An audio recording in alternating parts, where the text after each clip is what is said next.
Ang kwento ni Tomby. Ang kwentong ito ay hango sa totoong buhay. Mula ito sa isa nating tagapakinig. Karanasan ito ni Tonyo. Walang eksaktong taon. Probinsya ng Aklan. Lolo, nakakapagod talagang magbungkal ng lupa, no? Hindi ba natin pwedeng itanim direkta yung mga buto ng kalabasa? Hindi pwede, apo. Kailangang maluwag ang lupa habang tumutubo ang kalabasa. Para makalat ng maayos ang ugat at lumaki sila ng maayos. Bakit naman yung mga ligaw na damo? Tumutubo naman na maayos kahit hindi mo inaalagaan.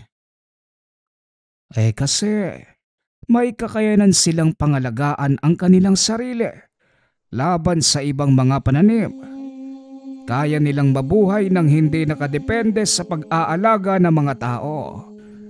Dinisenyo sila sa ganoong paraan, samantalang ang mga kalabasa at iba pang mga pananim, walang ganoong kakayanan. Hindi naman po yata patas yun, Lolo. Kung yung ibang tanim dinisenyo ng ganon, bakit hindi na lang lahatin? Natawa na lamang ang matanda. Hindi na masagot ang katanungan ng apo.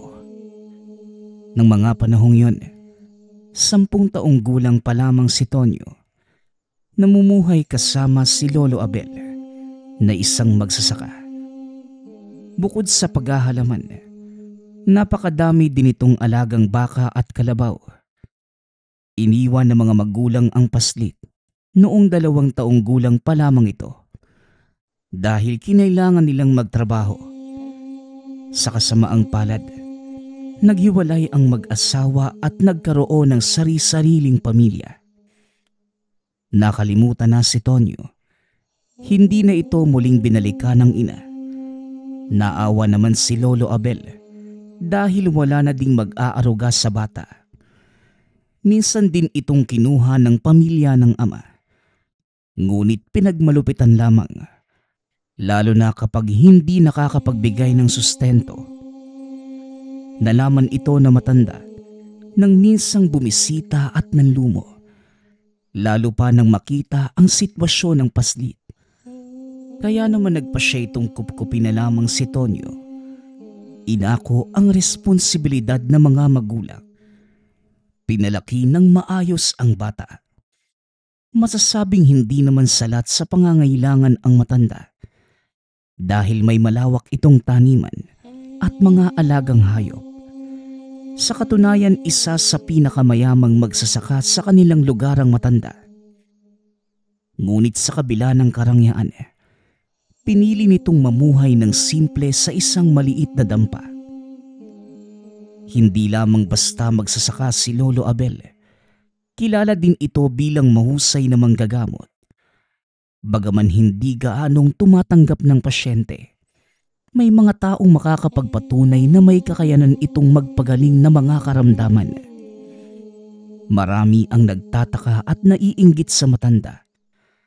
Kaya naman, madalas na pagdidiskitahan ng mga walang magawa ang mga alagang hayop. Ngunit hindi nagtatagal. Kinakarma ang mga ito na para bang may kung sinong gumaganti para sa kanila. Minsan, magkasama ang maglolo habang nagpapakain ng mga alagang manok. Tumakbo si Tonyo papunta sa kulungan ng mga baka upang tignan ang mga maliliit na guya. Tuwang-tuwa si Tonyo sa tuwing nakikitang tumatakbo ang mga munting baka sa malawak na damuhan. Ngunit na mga sandaling yon, napansin ni Tonyo na kulang ng 2 ang mga guya. Dali-dali itong pumasok sa torel upang tignan baka hindi lamang nakalabas ang mga ito. Ngunit nanlumo ang bata nang makitang nakahandusay sa lupa ang 2 nawawalang guya. Bumubula ang bibig ng mga ito na tila nakakain ng lason. Tinignan ni Tonyo ang paligid at napansin ang isang makamandag na ahas. Dali-daling napatakbo ang bata upang ipaalam sa matanda ang nangyari.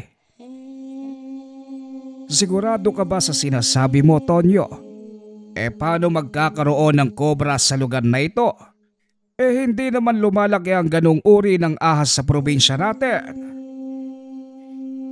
Hindi po ako pwedeng magkamali, Lolo. Yun po yung ahas na nakita ko sa libro namin. Tapos ang sabi pa nga po, makamandag yung ganong uri ng ahas. Bilisan niyo po, Lolo. Baka may makagat pang ibang hayop eh. Dali-daling naglakad ang matanda papasok ng turel. Nakita nga nito ang dalawang guya. Nakahiga sa lupa. Hinahanap ni Lolo Abel ang kinaroroonan ng ahas. At nakumpirma na ito nga ay isang kobra. Sino naman kaya ang nagpakawala niyan dito? Noong nakaraan, balingayaw.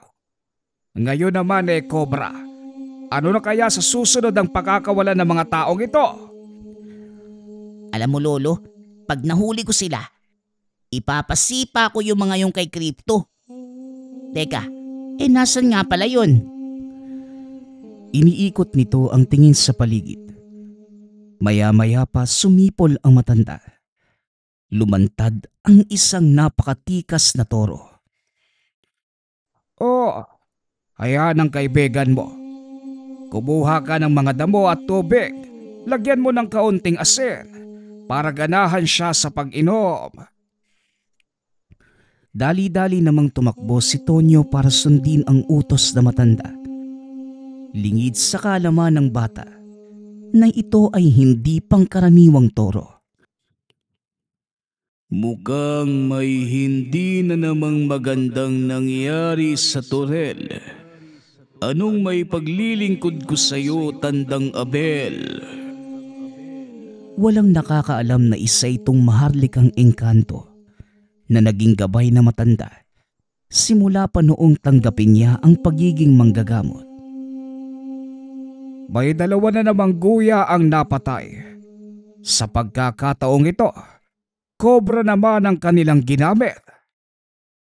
Sumusobra na sila. Masyado mo nang pinababayaan ang mga taong yun. Bakit hindi mo ako hayaang turuan sila ng leksyon? Alam mo, Crypto, hindi naman dapat patulan ang mga ganong tao. Dahil sa oras na gawin mo yon, parang wala ka na ding pinagkaiba sa kanila. Nang makita na matanda na paparating na si Tonyo, binalaan ito ang toro na huwag mag-iingay. Huwag lang silang magkakamaling saktan si Tonyo. Dahil sa oras na mangyari yun, hindi ko sila mapapatawad. Wika ng nilalang, sabay lapit sa batang may daladalang balde ng tubig. Habang hila-hila ang karitong may lamang binugkos na dayami. Oh, ayan Crypto. Kumain ka na. Sariwa pa yung mga dayaming yan. Kaya paniguradong masarap. Pinagmamasdan lamang ni Tonyo habang kumakain ang alagang toro. Samantalang si Lolo Abel naman, napakalayo ng tingin. Nagulat na lamang ito nang biglang hilahin ng bata ang hawak niyang sombrero. Abat ikaw talagang bata ka. Palagi mo na lang akong ginugulat ha. Ano? Tapos na bang kumain si Crypto? Opo, Lolo. Tumakbo na nga po siya ulit palayo eh. Napapansin ko po. Palaging malayo ang tingin niyo. Bakit po, Lo? May problema po ba? Ang mga taong naiinggit sa atin, Apo, nagiging sakit na sila sa ulo. Siguro oras na para kumilos. Tara, bumalik na tayo sa kubo. Pakawalan mo ang mga aso sa bandang ito para may kakahol kung sakaling papasukin tayo. Sinunod naman ni Tonyo ang utos nito. Kinagabihan, habang naghahaponan, nadinig ni Tonyo ang pagkahol ng mga alagang nasa kulungan ng baka. Inilawan niya ito. Nakita ng bata ang mga alagang aso. Nakaharap ito sa bahagi kung saan makapal ang mga damo. Itinutok ni Tonyo ang ilaw kung saan nakatingin ang mga aso. Doon napansin ng bata ang isang pares na mga mata. Nakatago ito sa makapal na talahib habang nagmamasid sa paligid. Lolo, parang may nakita ako mata ng tao doon sa kinakahulan ng mga aso. Sigurado ka ba, iho? Baka naman isa lamang yon sa mga alaga nating kampe. Hindi po ako sigurado, Lolo, kung sa kambing yung mga matang yun. Mapula po kasi, na parang sa butiki. Dito na nagsimulang kabahan ng matanda nang sabihin ni Tonyo na parang mata ng butiki ang nakita. Saan? Saan banda? Ituro mo sa akin. Nandyan pa ba siya? Opo, Lolo. Nakatitig po siya dito sa atin. Kinuha na matanda ang hawak nitong pangilaw. Itinapat. Inikot ang tingin sa direksyon ng mga aso hanggang sa makita nito ang sinasabi ni Tonyo. Apo, pumasok ka sa loob ng bahay at huwag kang lalabas hanggat hindi ko sinasabi. Sumunod ang bata. Bahagyang binuksan ang bintana para makita ang mga nangyayari sa labas. Naglakad si Lolo Abel papunta sa kinaroroonan ng mga aso. Habang papalapit ito, nakita naman ni Tonyo ang alagang si Crypto na naglalakad papunta sa matanda. Medyo malayo na ang bahaging yun sa kubo, kaya hindi na dinig ni Tonyo ang mga ginawang ingay na matanda.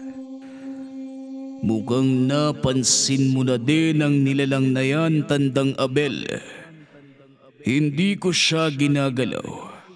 Mukhang wala namang dalang panganib.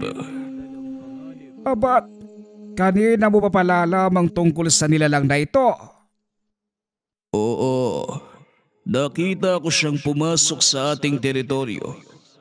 Mukhang hindi maganda ang lagay, kaya hinayaan ko munang magpahinga. Isa pa, mukha namang hindi siya gagawa ng kahit anong ikapapahamak.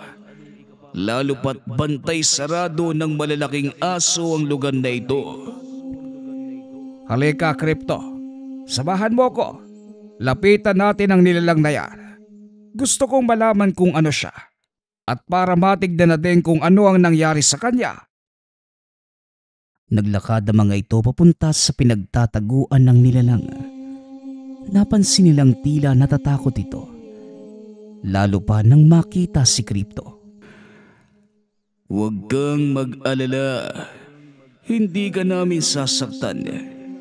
Lumabas ka na sa pinagtataguan mo at titignan na matandang ito kung ano ang maitutulong namin sa inyo. Dahan-dahang tumayo ang nilalang. Naglakad palabas ng talahiban. Tumambad ang malabuhayang nilalang na may katawan ng tao. Balot na makapal na kaliskis ang katawan. Nakita ni Mang Abel na may nakatarak na palaso rito. Mahabaging langit. Isang reptil yan. Crypto, bakit hindi mo kagad sinabi sa akin ang tungkol rito? Hindi natin alam kung ano ang meron sa palasong nakabaon sa katawan niya. Kaibigan, halika, sumama ka sa akin. Titignan ko kung anong maaari nating gawin. Samantala, patuloy na nakamasid si Tonyo mula sa bintana ng kubo. Sobrang dilim ng mga oras na yun kaya hindi niya gaanong naaaninag ang mga nangyayari. Maya-maya pa, napansin na nitong naglalakad pabalik ng kubo si Lolo Abel. Kaya sinalubong ito ng bata sa pinto. Lolo, ano po bang nangyari doon? May nakita po ba kayong mga aso? Wala naman, iho. May kambing lang na naipit yung sungay sa malalaking puno ng talahib. Nagkasugat yung ulo, kaya kailangan kong gamutin bago padapuan ng langaw at maimpeksyon. Kinuha na matanda ang mga gamit sa panggagamot. Akmang susunod na sana palabas ng tahanan ang bata nang bigla itong pigilan ni Lolo Abel. Lolo, gusto ko pong makita yung kalagayan ng kambing na yun. Mahamog na sa labas, Tonyo. Baka magkasakit ka pa. Bukas mo na lang tignan. Sige na, maglinis ka na ng katawan nang makatulog at may pasok ka pa bukas. Hindi naman nanangulit pa si Tonyo. Sinunod ang lahat ng utos na matanda. Pagkabalik ni Lolo Abel sa kulungan ng baka, sinuri nito ang sugat ng nilalang. Napagtanto na ang palasong ginamit. Nagtataglay ng malakas na lason na maaaring pumatay sa isang engkanto. Dugo ng babaeng usa ang ginamit nilang panglason. May magagawa ka ba, Tandang Abel? Hindi ako naging manggagamot kung hindi ko alam ang lunas sa lasong ito. Magbadali ka, Krypto. Kumuha ka ng ilang pirasong ugat ng kugon. Dali-daling kumuha si Krypto ng ugat ng kugon. Kagad bumalik sa kulungan ng mga baka. Kumuha ng langis si Lolo Abel mula sa kanyang maliit na kahon. Ibinuhos ito sa sugat ng nilalang. Napasigaw pa ito ng malakas dahil sa hapde. Tiisin mo lang. Ilang segundo lang mamamanhid na yung sugat mo. Pwede na nating bunutin ang palaso. Huminaho naman ang nilalang. Ilang sandali nga ay tuluyan itong nakatulog. Kinuha ni Lolo Abel ang pagkakataong yun para bunutin ang palaso. Mabuti na lamang at gumana na ang langis na inilagay. Kaya hindi na naramdaman ng nilalang ang sakit. Matapos hinugasan niya ang sugat, gamit ang pinaghalong dahon ng bayabas at ugat ng kugon. Tinalian ito at hinayaang makapagpahinga ang bisita. Ano kaya ang dahilan ng pagpapakita ng reptilyang ito? Ang mga uri nila, mapayapa at mga mahinahong engkanto. Sa oras na mabulabog ang kanilang tirahan, kusa silang umaalis nang walang gulo. Marahil may mga taong nanggambala ng kanilang katahimikan. Malalaman natin yan sa oras na magkamalay siya. Sa ngayon, kailangang maitago mo ang nilalang na yan mula kay Tonyo. Hindi pa natin alam ang kaya nitong gawin. Tama ka, Krypto. Ikaw na ang bahalang maglagay ng sabulag sa lugar na ito. Ililipat ko din ang ilang baka para hindi na magpunta si Tonyo rito para magpakain ng mga alaga natin. Matapos magamot ang nilalang, bumalik na ang matanda sa kubo. Tulog na din si Tonyo ng mga sandaling yun. Dahil malalim na din ang gabi ay nagpahinga na ito. Kinabukasan, maagang nagising si Tonyo upang pakainin ang mga alagang hayop. Mabuti na lang, mas naunang magising sa kanya si Lolo Abel. Papasok na sana ng kwadra si Tonyo nang tawagin ito na matanda. Tonyo, tignan mo yung tumpok ng dayami doon sa gawing yon. Parang marami yatang tumutubong kabuti ah. Malamig ang panahon. Parang gusto kong humigop ng masarap na sinabawang kabuti. Aba, oo nga po lolo no. Sandali lang at kukuha ako ng maliit na timba ha. Dali-dali itong bumalik ng tahanan. Nakahinga ng maluwag si Lolo Abel dahil nagawa nitong bigyan ng ibang pagkakabalahan ng apo. Pinuntahan nito ang ginamot na nilalang. Nagulat ang matanda. Wala na ito sa pinagigaan. Dali-daling lumabas si Lolo Abel para hanapin ito sa paligid. At nang akmang lalabas na sana sa kwadra, sinalubong ito ng reptilya. Anong dahilan mo? Bakit mo ko tinulungan? Hindi ka ba natatakot sa akin? Maaari kitang patayin ngayon dahil nakita mo ko. Hoy ikaw, wag mo nga akong ginugulat ng ganon. Kumusta ang kalagayan mo? Naupo ang matanda at nagsindi ng tabako. Sagutin mo ang tanong ko, tanda. Bakit mo tinulungan ang isang kagaya ko? Sabihin na lang natin na tawag ng tungkulin. Huwag kang mag-alala. Wala akong ibang hangad mula sa'yo. Kung maayos na ang pakiramdam mo, balaya ka nang makakaalis. Tawag ng tungkulin. Kailan pa kayo nagkaroon ng obligasyon sa aming mga engkanto?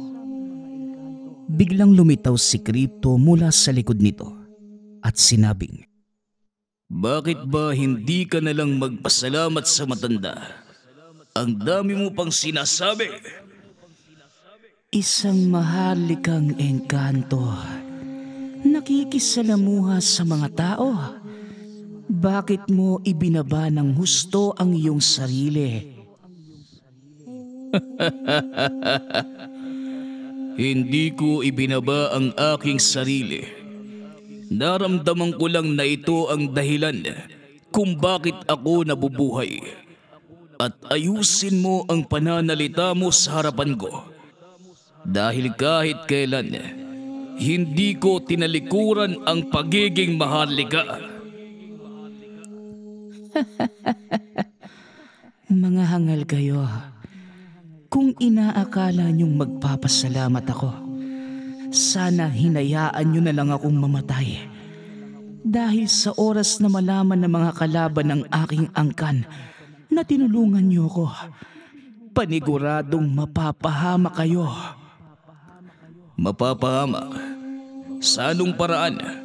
Ipaliwanag mo ang mga sinasabi mo. ngunit hindi na sumagot pa ang nilalang. Bigla itong pumasok sa kugunan at tuluyang naglaho. Mukhang may malalim na ibig sabihin ang mga kataga ng nilalang na iyong Crypto. Bakit hindi mo alamin kung ano ang totoong nangyari sa kanila? Alam ko ang pinagtataguan ng mga reptilya sa mundong ito. Pupunta ako doon ngayon para malaman kung ano ang nangyayari. Matapos makalis ni Crypto, ay siya namang pagdating ni Tonyo. Dolo, bakit tumakbo bigla si Crypto? Naglalaro ang kaibigan mo, Tonyo, aba. Napakadami pala talaga ng kabuting nakuha mo. Tara, tulungan mo kong linisin ang mga yan at nang mailuto na. Pilit nitong inililihis ang atensyon ni Tonyo ngunit hindi sinasadya na nakita ng bata ang dugong nagkalat sa mga dayami sa loob ng kwadra. Sandali lang po, Lolo. Bakit po may dugo sa kwadra natin? Ano po nangyari sa mga baka? Mukhang may nanganak sa mga inahing baka kagabi ha. Hindi ko pa naiikot ang buong torel. Mamaya, hahanapin ko sila po. Hindi naman na nagtanong pa ang paslit. Mabuti na lang at nakalusot ang matanda. Dahil maya-maya lang, lumabas mula sa isa pang kulungan ang kakasilang pa lamang na guya. Mukhang hindi mo na siya kailangang hanapin, Lolo. Ayun po sila, oh. Itinuro nito ang mag-inang baka.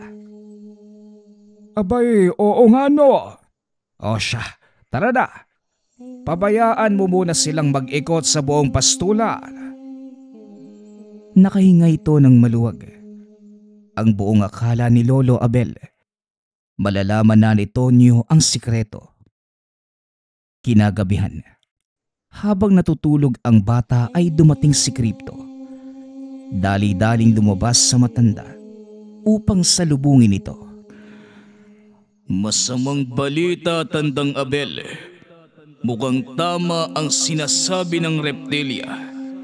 Sinalakay nga ang kanilang kanlungan at hindi tao ang may gawa, kundi pangkat na mga aswang. Paano mong nalamang pangkat ng mga aswang ang sumalakay sa kanila? Naroon pa sa lugar na yon ng ilan sa mga aswang at bihag na mga ito ang mga kababaihan at mga batang reptilya. Sa tingin mo, Crypto, ano ang dahilan ng pananalakay ng mga aswang sa angka ng mga reptilya?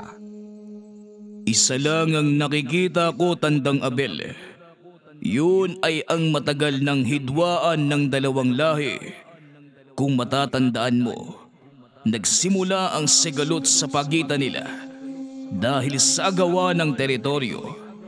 Sa kasamaang palad, sakop ng pinagtatalunan ng dalawang lahi ang lugar na ito. Habang masinsinang nag-uusap ang dalawa, biglang nagsalita mula sa likod ng puno ang reptilya na tinulungan ng matanda. Hindi lang dahil sa teritoryo ang pinag-aawayan namin. May mas malalim pang dahilan. Pinatay ng mga aswang na yon ang anak ng aming hari. Kaya naman nagdeklara ito ng digmaan laban sa mga aswang. Sa kasamaang palad, wala kaming sapat na lakas para manalo sa kalaban. Kaya hawak nila ngayon ang aming kanlungan at ilan sa aming mga kaanak. Maswerte lamang akong nabuhay at nakaligtas. Ang palasong ginamit sa iyo, gawa ng isang magaling na manggagaway. Huwag mong sabihin kasapakat nila ang manggagaway na yon. Kasapakat? Kung ang tinutukoy mo ay si Tandang Rene, hindi lang siya basta kasapakat. Siya ang namumuno sa mga aswang na sumasalakay sa amin. Napatayo sa kinauupuan ng matanda nang madinig ang pangalang Rene. Ano sinabi mo? Si Rene ang namumuno sa kanila. Sigurado ka ba? Yun ang nadinig kong pangalan ng kanilang pinuno.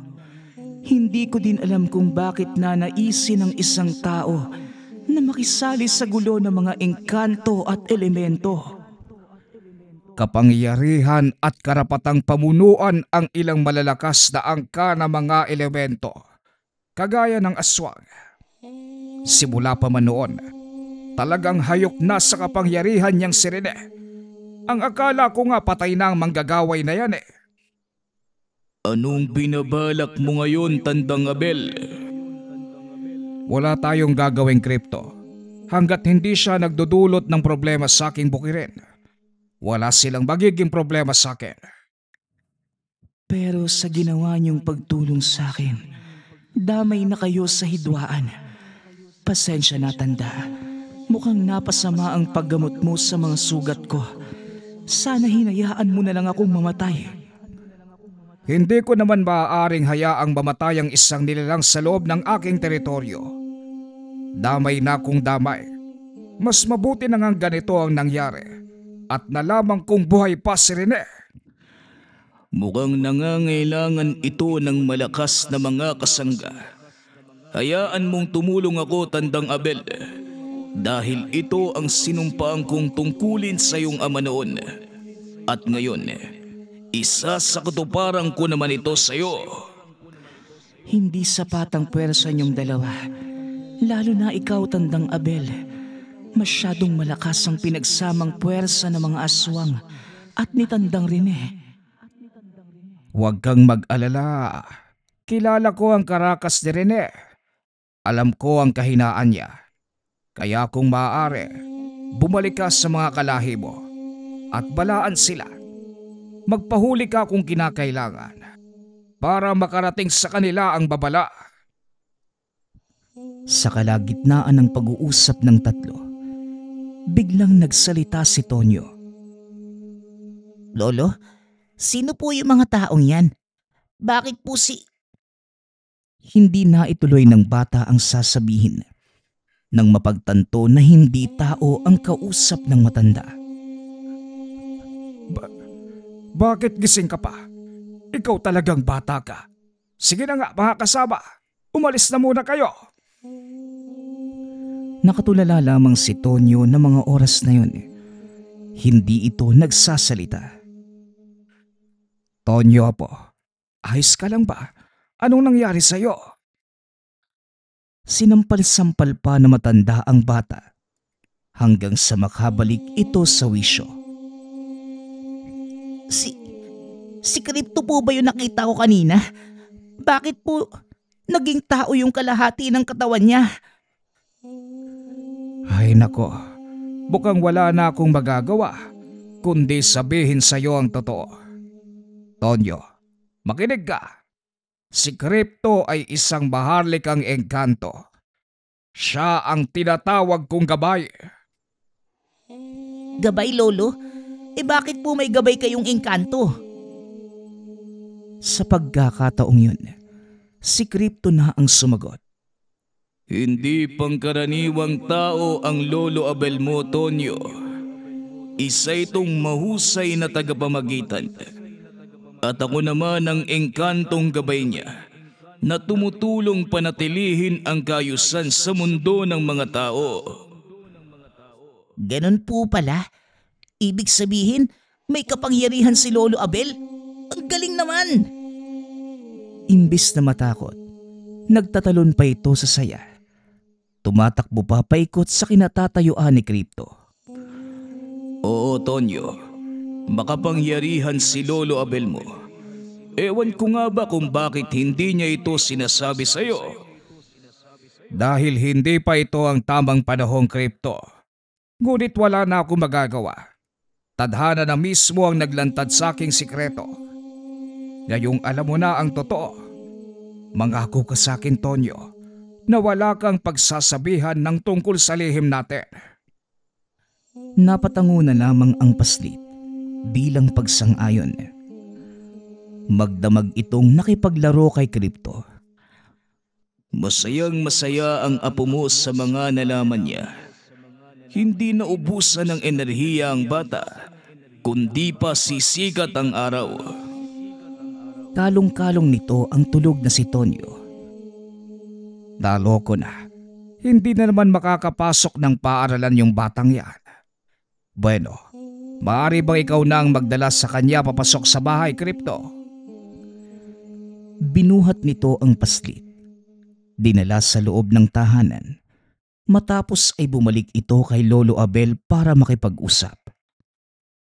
Malaki ang nakikita kong potensyal sa apo mo, Tandang Abel. Wala akong naramdamang takot sa kanya. Simula nang makita niya ako at ang reptilya. Likas sa kanya ang pagiging matapang. Alam ko, pero hanggat maaari, gusto kong iiwas si Tonyo sa masalimuot na buhay na pinasok ko. Pero mukhang nakadadhana din ang batang maging kahalili ko balang araw. Lumipas ang ilang araw. Wala namang nangyaring kakaiba. Nagpatuloy lamang sa mga gawain ang maglolo. Sa kabila ng katotohanang may kasama silang hindi pangkaraniwang elemento. Tila nasanay na si Tonyo sa presensya ni Crypto. Unti-unti na ding tinuturuan ni Lolo Abel ang bata sa mga gawain bilang manggagamot. Ito ang unang hakbang na kailangan mong matutunan, Tonyo. Dapat marunong kang manggamot. Nang sa ganon, kung sakaling magtamo ka man ng pinsala, kaya mong gamutin ang iyong sarili. Ang hirap naman po kasi ng pinapagawa niyo, Lolo eh. Hindi ko pa maintindihan yung mga salitang nakasulat sa maliit niyong libro. Baka naman pwedeng palakihin yung mga letra dito. Walang madali sa buhay, Tonyo. Sa ngayon madali lang ang lahat para sa'yo dahil bata ka pa. Pero kalaunan, mauunawaan mo ang sinasabi ko. Kaya habang bata ka, sikapin mong matuto. Nang sa ganon pagdating ng panahon, hindi ka mangangapa at magagampanan mo ng maayos ang mga tungkuling nakaatang sa balikat mo. Tungkulin? Kagaya po ng lolo, pag-aalaga ng mga hayop dito sa bukid. Kaya ko naman pong gawin yun lolo Pag-aalaga sa mga hayop natin, isa lamang yun sa responsibilidad mo. Kung tutusin, maliit lamang itong porsyento. May mas malaki ka pang tungkuling kailangang gampanan pagdating ng panahon.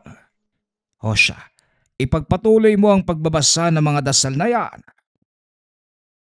Matapos ay iniwan na nito si Tonyo. Pwede mo namang direktang ituro sa kanya ang mga pamamaraan. Bakit hindi na lang yon ang gawin mo? Mas maganda kung matututo si Tonyo sa sarili niyang pamamaraan. Nang sa ganon, siya mismo ang makahanap ng paraan at solusyon sa mga problemang pwedeng makaharap. Nagpatuloy ang pag-aaral ni Tonyo sa kabila ng murang edad. Determinado itong matutunan ang mga gampanin ni Lolo Abel. Hanggang sa isang gabi, isinama siya nito sa kagubatan. Kabilugan ng buwan ng mga oras na yun, kaya medyo maliwanag ang paligid. Panahon din ng tag-araw, kaya naman nagkalat ang napakadaming alitaptap sa mga puno. Huwag kang gagawa ng ingay dahil sagrado ang lugar na ito. Sagrado lolo? Bakit naman po? Saka nasan po ba tayo? Di ba pumasok lang tayo sa gubat? Bakit parang ibang mundo na to? Napansin mo din pala, Apo. Tama ka. Nasa ibang dimensyon tayo. At nandito tayo ngayon para daluhan ang kapanganakan ng mga lambana. Nanlaki ang mga mata ni Tonyo. Iba ang pumasok sa isipan nito. May manganganak lolo?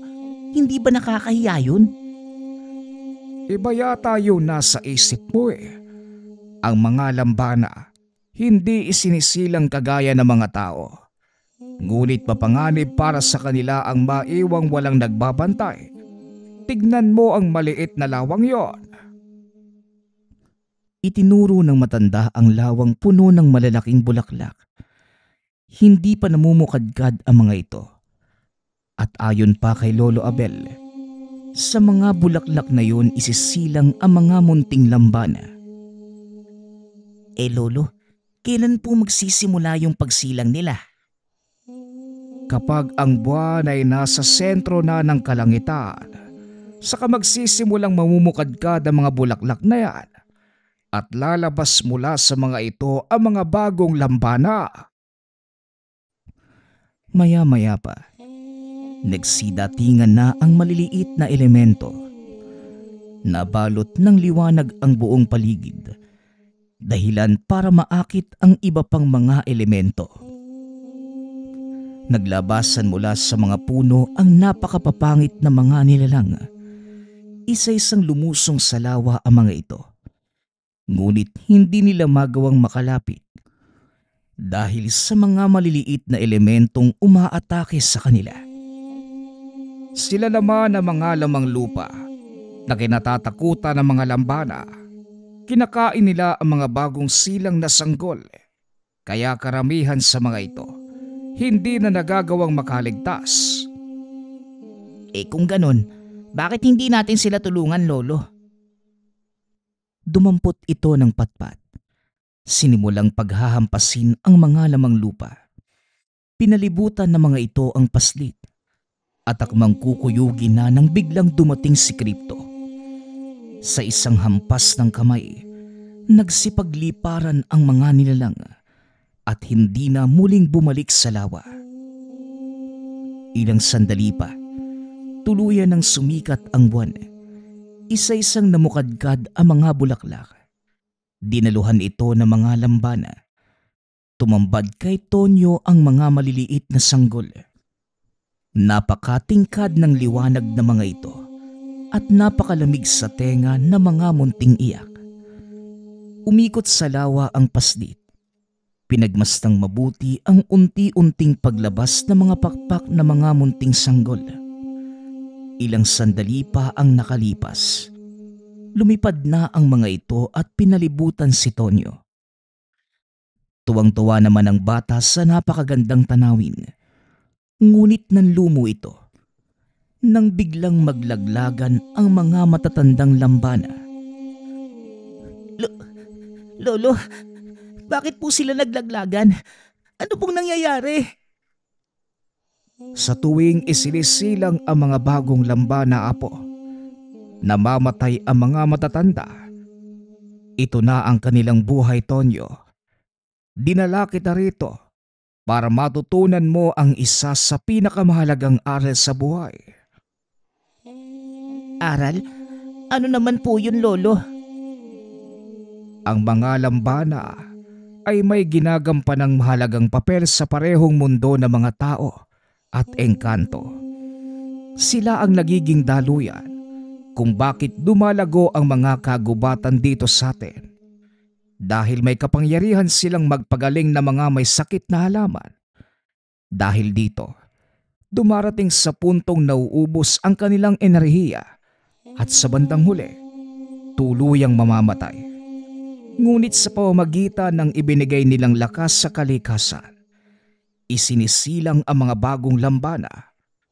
Ang aral na gusto kong matutunan mo, apo, lahat tayo ay may katungkulang kailangang gampanan. Ngunit hindi habang buhay tayo ang gagawa nun.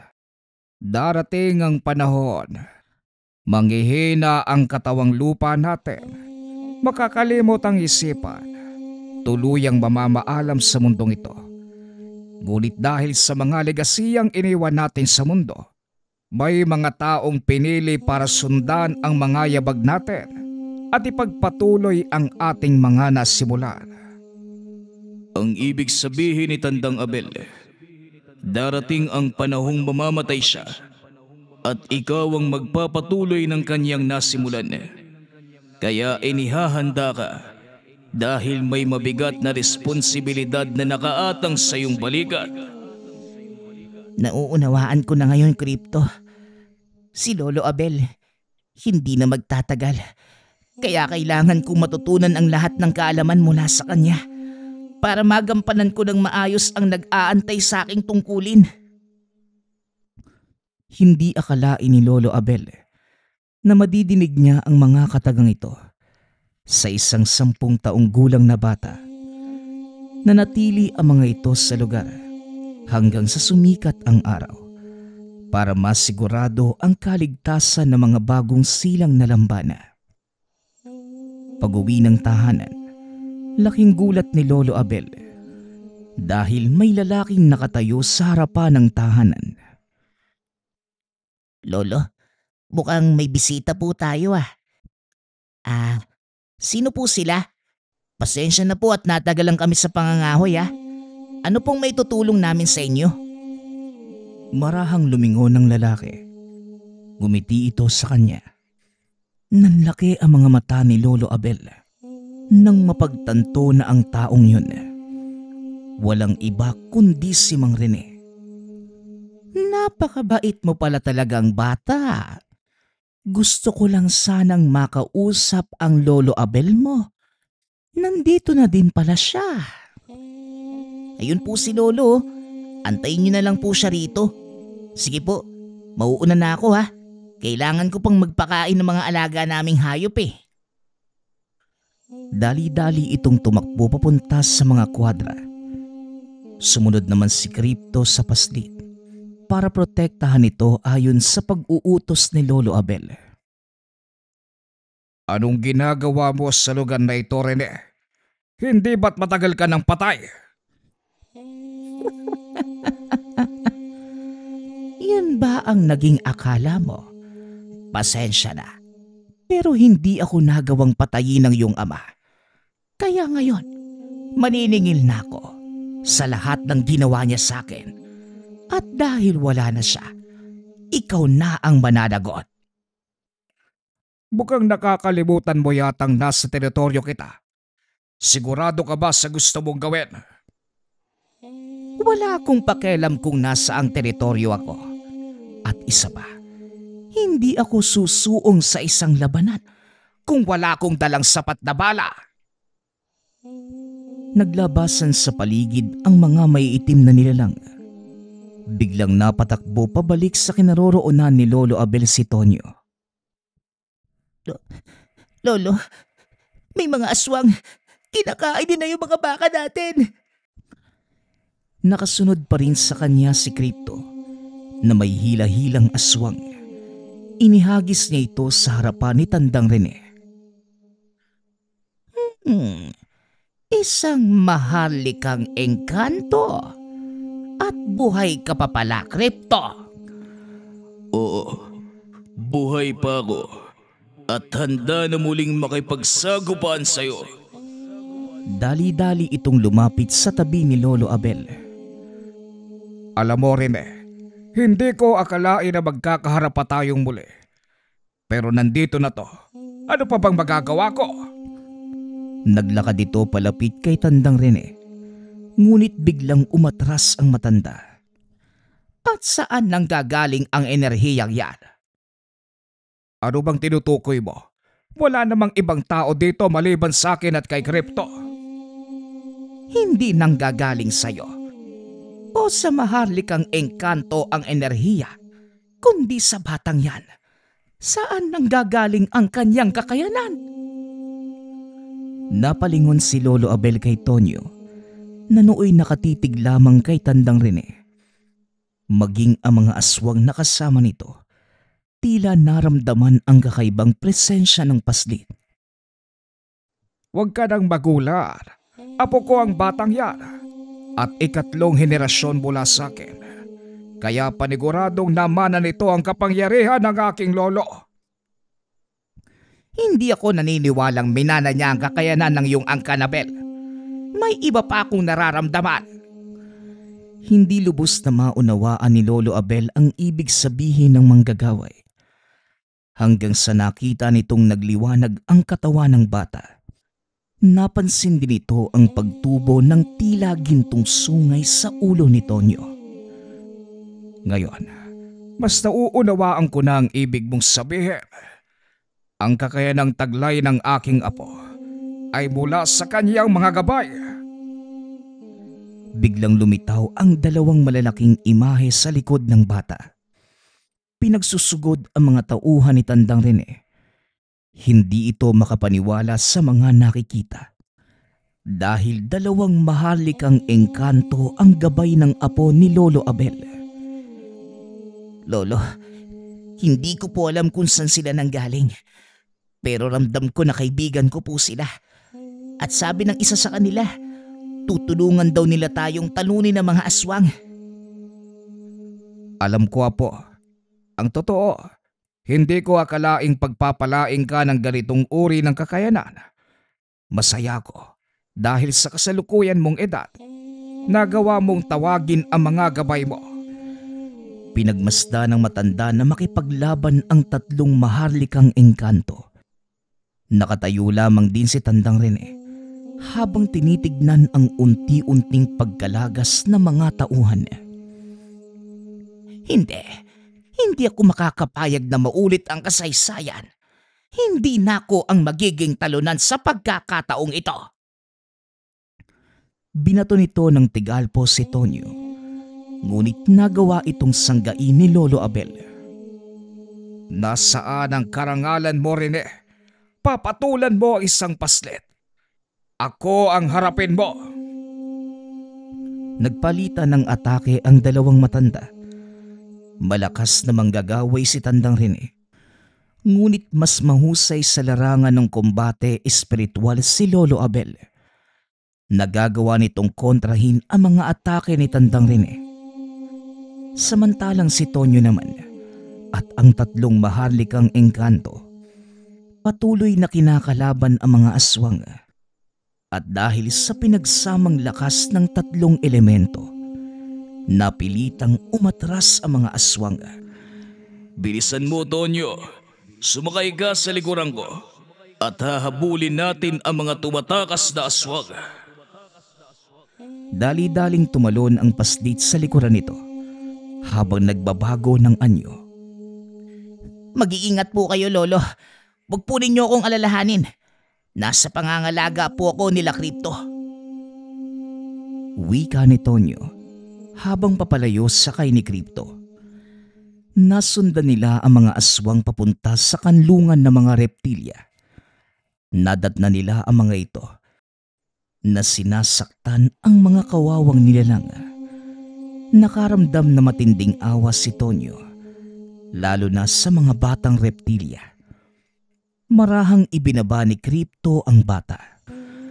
Ano ang gusto mong gawin namin sa mga aswang na yan, Tonyo? Ubusin niyo silang lahat. Walang pagdadalawang isip na sumugod ang mga maharlikang engkanto. Pinagpapatay ng mga ito ang mga aswang hanggang sa walang matira. Samantala sa panig naman nila Lolo Abel, patuloy nitong sinasagupa ang mga atake ni Tandang Rene. Sa mga oras na ito, siguradong wala nang natira sa mga alagad mo. Ginalit mo ng husto ang aking apo. Hindi basta-basta matatalo ang mga aswang. Lalo na't ilang sentor lamang ang sumasagupa sa kanila. Napahinto ang dalawa sa paglalaban nang makita ang mga reptilya na naglalakad sa kanilang kinaroroonan. Tapos na ang laban, Rene. Sumuko ka na at tanggapin ang iyong pagkatalo. Hindi. Hindi ako magpapatalo sa'yo. Sa pagkakataong ito, ako ang mananalo. Sabay bato ng tigal po kay Lolo Abel. Sinangga na matanda ang atake, ibinalik sa kanya. Dahan-dahang nanigas ang katawan ni Tandang Rene hanggang sa napaluhod na lamang ito sa lupa. Tanggapin mo ang sarili mong atake at namnamin ang parusang dala nito. Matapos ay biglang sumabog ang ulo ni Tandang Rene. Nagsigawan ang mga reptilya nang makita ang pagkatalo ng kalaban. Hindi niyo alam kung gaano katagal naming minithi ang kalayaang ito. Malaki ang pasasalamat ko sa inyo. At habang buhay naming tatanawing utang na loob ang sakripisyong ito. Wika ng reptilya. Matapos na maalam na ang mga ito, para bumalik sa kanilang kanlungan. Ang pangyayaring yon ang nagbukas ng kakayanan ni Tonyo. Pinaglinang ito ng paslit hanggang sa sumapit sa wastong kulang. Pinili ng binata ang daan sa pagiging manggagamot. Marami ang natulungan nito, kaya naman hindi na tumutol si Lolo Abel. Nararapat lamang ang pinili mong daan na po. Sa totoo lang, ito ang pinakahangad ko noon para sa iyong ina. Kaso nga lang, mas pinili niya ang mamuhay sa syudad. Hindi ko naman sinisisi ang iyong ina. Dahil sa nakikita ko ngayon sa iyo, walang dudang ito ang tadhanang nakalatag sa buhay mo. Nang mga sandaling ito, nakaratay na ang matanda sa kanyang higaan. Binata na rin si Tonyo at ito na ang nagpatuloy ng lahat ng gawain ng matanda. Alam mo, Lolo, hindi ko naman po mararating ang ganitong antas kung hindi dahil sa inyo. Malaki din po yung pasasalamat ko dahil hindi nyo ipinagkait sa akin ng mga kaalaman. Hindi na ako magtatagal, Apo. Alam nating pareho na nasa dapit hapon ako ng aking buhay. Ikaw, sumisikat pa lang ang araw para sa'yo. Kaya sana wag na wag mong sasayangin ang buhay mo. Ilaan mo ito sa mas makabuluhang gawain. Ibinangako ko sa inyo noon na ipagpapatuloy ko ang sinimulan nyo. Kasama na doon ang paggawa ng kabutihan sa kapwa nang walang hinihinging kapalit. Tiwala naman ako sa iyo, Apo. Ako ang nagpalaki sa iyo Kaya kilala kita at alam kong mabuti kang tao. Kaya gawin mo ang nararapat. Panatiliin mo ang kaayusan sa lugar na ito. Hindi ka tatalikuran ng mga gabay mong sentor. Matapos ang pag-uusap nilang dalawa ng gabing yun, tuluyan nang namaalam si Lolo Abel. At bilang pagtanaw ng respeto, inilibing ang katawan na matanda sa mismong sentro ng kanilang lupain. Taon-taon, nagdaraos ng piging ng pasasalamat ang binata para sa yumaong matanda. Dinadaluhan din ito ng iba't ibang elemento, lalo na ng mga engkantong natulungan ni Lolo Abel noong siya ay nabubuhay pa. Nakita ni Tonyo kung gaano kalaki ang impluwensya ng matanda sa mga nilalang. Kaya sinikap din ng binata na panatilihin ang relasyong ito. At sa pagtagal ng panahon, nagawa naman niya itong panatilihin. Nagkaroon ng sariling pamilya si Tonyo. Ipinasa nito sa naging anak ang nalalaman. Tinanggap naman ito ng mga bata. Naging matagumpay din sila sa pangangalaga ng balanse. Dahil maging ang mga ito, nakita ang totoong kahalagahan at kagandahan ng nagkakasundong mundo. Sa paglipas ng panahon, habang nagiging moderno ang kapaligiran, unti-unti na ding nalilimutan ang mga nangyari. Ngunit nanatili sa puso at isipan ng mga kaanak ni Tonyo ang kwento ng kanyang buhay at ng gabay nitong itim na toro na nagngangalang Crypto. Nagpapasalamat nga pala ako sa lahat ng sumusuporta sa ating channel. Nawa ay patuloy niyong suportahan at pakinggan ang ating mga kwento. Hanggang sa muling pakikinig. Paalam.